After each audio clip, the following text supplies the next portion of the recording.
Hi Nina, how are I'm you? good. How are you? Doing great. So to start, coming back to this franchise to do a prequel about a character that I think many people in my generation had the same kind of reservations with the book and then the movie. It's very interesting to watch because I had a very weird reaction in a way I was not expecting because I was fascinated by Snow in both kind of versions of this. And so for you guys, what was the excitement of getting to explore this villain in this way and getting to see him and the origins that made him into the man that we eventually get to see in the Hunger Games?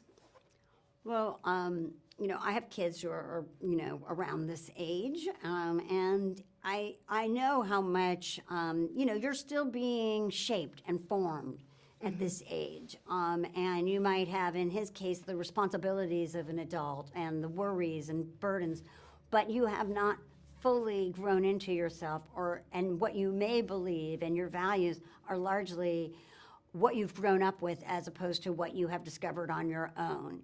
And to have, a moment where somebody upends everything that you thought you knew about yourself and your beliefs and makes you question some of your most closely held assumptions. That was like a real opportunity for us to look at this moment where Snow might have pivoted another way. And knowing, of course, you're to go to a movie about someone you hate is a real challenge. And we did not want to just forgive him or to make him like so sympathetic that you're like, oh, see, he's really not a bad guy.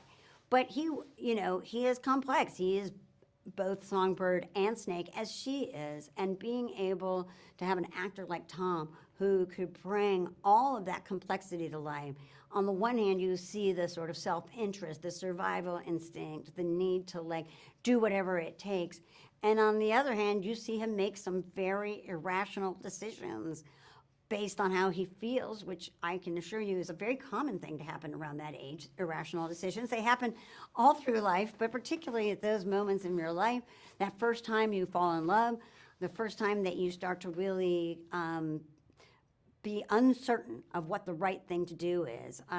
It was a real opportunity to see him at that pivotal time and to understand now and look back at the other stories and realize what it meant to him as President Snow to go back to District 12 and deal with this unruly, rebellious girl and to not and to have the Mockingjay come back and the Mockingjay come back and like really ultimately be responsible for his downfall and to understand what a full circle journey it all was something really compelling and exciting to be able to explore.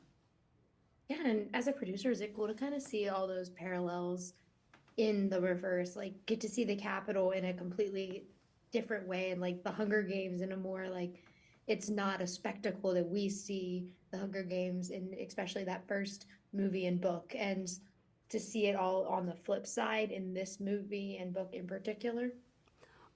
It was really interesting to see that like there was a moment where the games themselves were had hit an existential crisis of people aren't watching. And of course I love the whole sort of like postmodern self-referential thing of the fact that these characters are basically being asked to turn this into entertainment and to get butts in seats, get the Mhm. ratings up, and that asking these young mentors and students to become mentors and seeing both Snow at a time that he is being mentored and being a mentor, and to see that it is ultimately the choices that he makes, in pursuit of both his agenda and hers that really are instrumental in forming the games that we recognize in the later movies and the impulse to make people care more about the tributes, to get to know them more,